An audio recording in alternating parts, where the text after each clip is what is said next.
ఏర్పాటుకు కావలసిన భూ సేకరణకు ప్రభుత్వం సిద్ధమైంది. ఇందుకోసం అనకాపల్లి జిల్లా నక్కపల్లిలో ప్రజాభిప్రాయ సేకరణకు ఏపీఐఏసీ పబ్లిక్ ఒపీనియన్ తీసుకుంటోంది. కానీ స్థానికులు బల్క్ డ్రగ్ ఫ్యాక్టరీని వ్యతిరేకిస్తూ అఖిలపక్షం ఆధ్వర్యంలో ఆందోళనలు చేస్తున్నారు. ఈ రోజు జరిగే ప్రజాభిప్రాయ సేకరణను అడ్డుకుంటామని అఖిలపక్ష నాయకులు ప్రభుత్వాన్ని హెచ్చరించారు.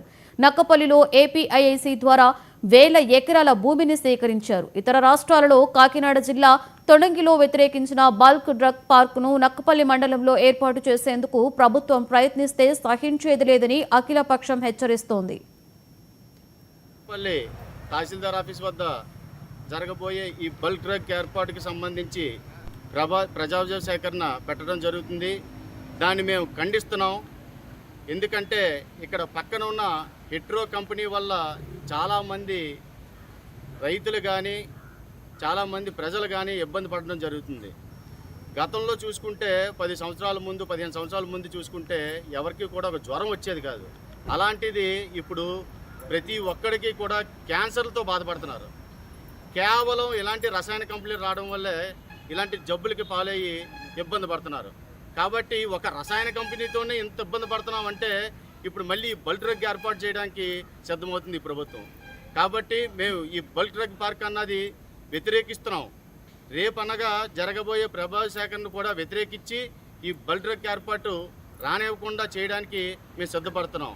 ఎందుకంటే ఇక్కడున్న కంపెనీలు రేపు వచ్చే కంపెనీలు ప్రతిదీ రసాయన కంపెనీలే.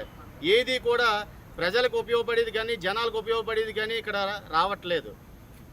అది విషయం కూడా మేము ప్రభుత్వ దృష్టికి తీసుకెళ్ళడం జరిగింది. కానీ ఎటువంటి స్పందన ఉండట్లేదు. లోకల్ స్థానిక ఎమ్మెల్యే మినిస్టర్ గారితో కూడా చెప్పడం జరిగింది.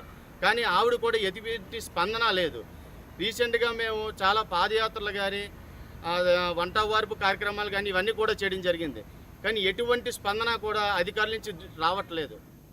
పబ్లిక్ హియరింగ్ ఈ ప్రాంత రైతులు ఈ ప్రాంతంలో కొన్ని భూములు తీసుకోవడం కోసం, తర్వాత పొల్యూషన్ కోసం ఈ నక్కపల్లి ఎంఆర్ ఆఫీస్ దగ్గర పబ్లిక్ హియరింగ్ జరపబోతున్నారు. ఆ ఏర్పాట్లు ఏం జరుగుతుందో చూడడానికి ఇక్కడికి మేము రావడం జరిగింది. మరి ఈ ప్రాంతంలో మేము గతంలో నుంచి కూడా ఉద్యమాలు చేస్తున్నాం. గత ప్రభుత్వంలో కూడా అనేక ఉద్యమాలు చేసాం రైతులకి న్యాయం చేయాలని. మేము ఇప్పుడు కూడా అదే డిమాండ్తో ఉన్నాం. రైతులకు న్యాయం చేయాలి. ఈ చుట్టుపక్కల నిరుద్యోగులు అనేక మంది ఉన్నారు. వేలాది మంది నిరుద్యోగులు ఈ ప్రాంతంలో ఉన్నారు. మరి చదువుకుని ఉద్యోగాలు లేక ఖాళీగా తిరిగి మరి చెడు వ్యసనాలకు లోనవుతున్న పరిస్థితి మనందరికీ తెలుసు.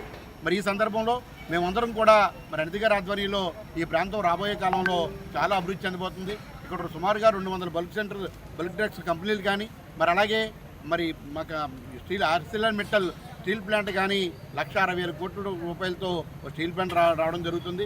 మరి అది కూడా మరి ఈ ప్రాంతంలో అభివృద్ధి చెందుతుంది. మరి ఈ ప్రాంత నిరుద్యోగులందరికీ కూడా న్యాయం చేయాలని మేము కోరుకుంటున్నాం. మరి గత ప్రభుత్వంలో సుమారుగా ఇక్కడ ఉన్న కంపెనీ వాళ్ళందరూ కూడా 75% లోకల్ వాళ్ళకి ఉద్యోగాలు ఇవ్వాలని చెప్పారు. మరి ఇక్కడ ఇట్రో కానీ మరి అటు డక్కన కానీ ఇక్కడ లోకల్గా ఉద్యోగాలు ఇచ్చే పరిస్థితి అయితే లేవు. మరి రాబోయే కాలంలో మన అనితమ్మ ద్వారా రాష్ట్ర హోంశాఖ మంత్రులు ఈ నియోజకవర్గ